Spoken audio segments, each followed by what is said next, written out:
A lot of sports teams like to put sayings up on the walls around the locker room. The Spurs, for example, have framed a quote about pounding a rock, explaining that you can hammer a rock 100 times without seeming much happening. But when the rock splits on the 101st blow, it's the product of all the work that came before it. I don't know what the Dallas Mavericks have up on their walls, but this year they may want to think about one of those motivational cat posters that says, "It's not how you start, it's how you finish."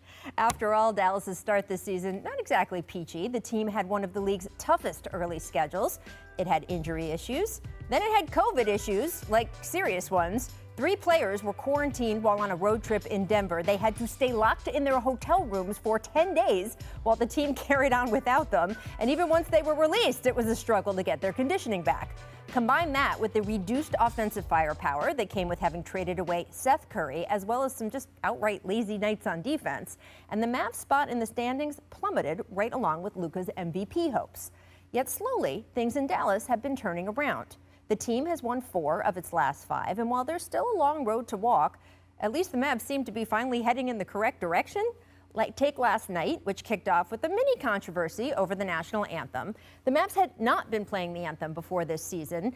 As Mark Cuban came on the jump yesterday and explained, they had heard from a number of people and community groups saying the anthem doesn't represent them. But after being overruled by the league office, the Mavs did in fact play the song last night. And with all order, I guess, restored to the universe, they got to go on with the business of trying to shut down the Atlanta Hawks. And it would not be easy. John Collins had himself a night. Trae Young was Trae Young, pushing Atlanta to a 13-point lead by the middle of the third quarter.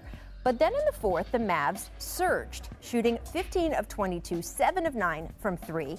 The team's role players actually paid off all the space they were getting from the Hawks doubling Doncic and managed to hold a 1-point lead with just 5 seconds left on the clock. And that's when things got even more spicy. The Hawks inbound to Danilo Gallinari. He gets a decent fading look that comes up short. And the Mavs get the win, but let's rewind. Zoom in on Young here. He was setting a back screen for Collins when Willie Cauley-Stein turned and ran into his face. Young got back up, but as soon as the final buzzer sounded, he raced toward the officials, just livid about not getting the call. Afterward, here is both Atlanta coach Lloyd Pierce and Cauley-Stein. Willie Cauley-Stein ran Trae over, and that's a foul. It's a foul. That's why Trae's on the floor. It blows up our play. But it's unfortunate. I didn't even see Trae, so he's a smart kid. He was trying to get a quick little foul to shoot free throws to ice the game. No way he was going to give him that call for the game. So good try, though. That was smooth. It was sneaky. The officials confirmed their ruling after the game, but at least for the Mavericks, the story of the night was much bigger picture. Last season, Dallas was notorious for folding late in games. This season, the numbers are much better, with last night yet another example to give Mavericks fans hope the team can in fact salvage the season and climb into playoff contention.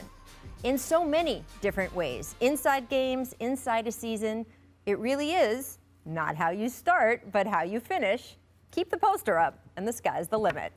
So, Richard, what do you think success looks like now for the Dallas Mavericks? Because preseason we were saying, hey, top 3 in the West, Luka maybe for MVP, we'll see. What is success right now? I think success right now for them is really just getting to the postseason and making some sort of run, a second round. You know, you got to understand that everybody is dealing with stuff, whether it's COVID, you look at what's going on with the Nets and KD off the court and then quarantined for a second time. So everyone's dealing with things. I think for the Dallas Mavericks, they got to get healthy. They have to continue improving their defense. And then they just have to kind of play the cards that they've been dealt this year. It's going to be the same for everyone. I think the dust just has to settle off all the hype. I think they left us super excited about the way they played last year in the bubble, particularly against the playoffs, against the Clippers in the playoffs. And then all the hype surrounding Luka, odds-on favorite to win MVP this year. So there's so much hype on this young team coming into the season. I think that got into their heads.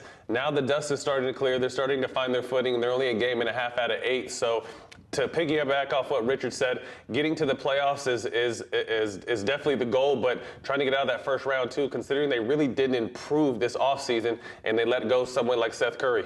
Yeah, and look, they thought getting Josh Richardson back in that trade would bolster their defense, which was a big weak point for them last year. But you got to actually make the parts work when you switch parts around. And the schedule has been tough. And I know that's not an excuse. And Richard, you're right, everyone deals with that. But they had what I believe was the league's hardest schedule to start. So the point is, when it gets easier now, you have to take advantage. They are starting to do that. Thanks for watching ESPN on YouTube. For live streaming sports and premium content, subscribe to ESPN+.